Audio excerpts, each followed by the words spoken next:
Starting out to check our traps today. Right here in this corner, got a couple of traps set for coyotes.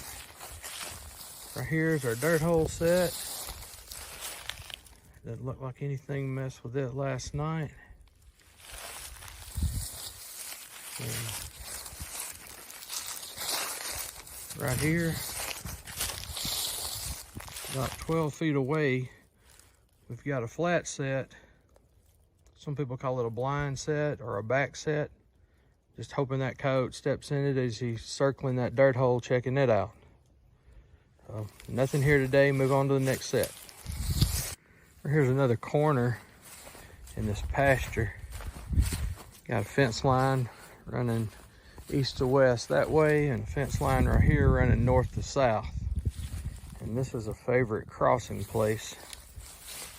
And right on the other side of this fence, we've got a flat set there for coyote.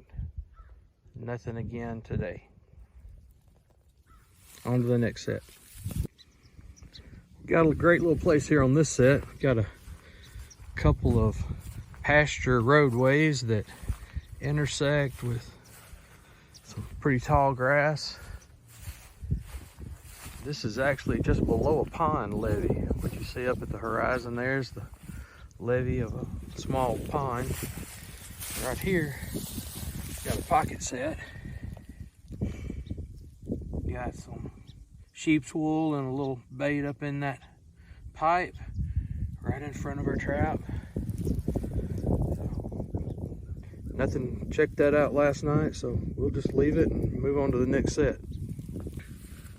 Right here is another intersection point in this pasture.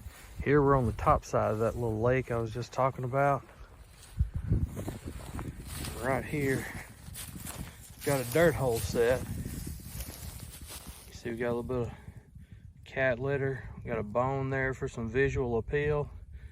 Got a little bit of our H1 inside that bone. We actually caught a coyote at this set last Friday, but nothing today. So kind of struck out on this property today, but we will definitely be back.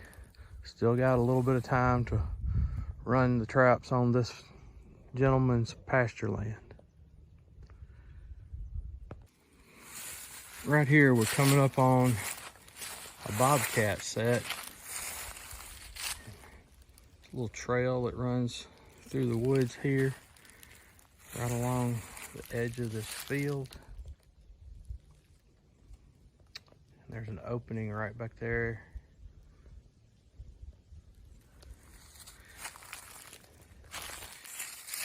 I met Mr. Jim Tate, and he is the one that talked about this idea.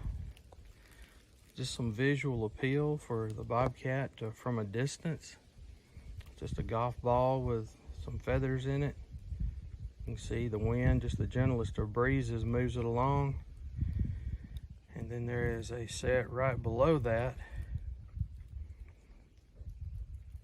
And the idea is for the bobcat to become interested in the lure on that ball and not think about where he's putting his feet. But we don't have one today, so we'll go on over here to our second bobcat set. Okay, this is where our second set is, and you can tell it's along that same field edge.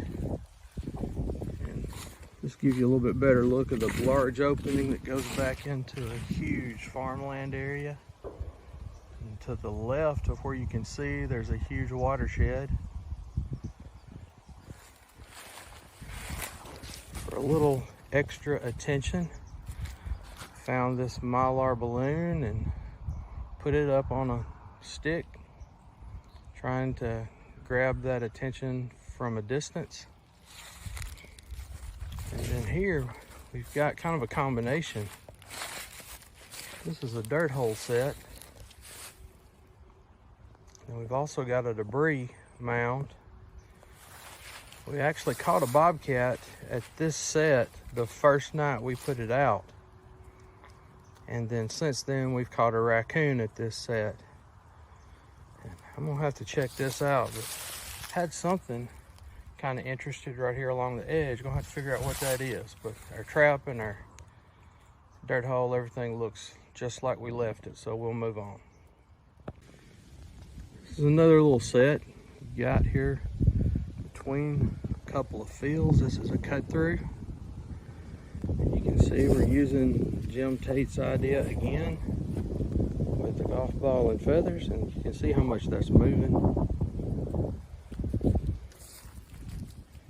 This is about 50 yards from my last set I talked about where the balloon was used. Here we've got a turtle shell that we found that's staked down, and the bait is actually under the turtle shell. And then the trap is bedded down just to the right as you're looking at it.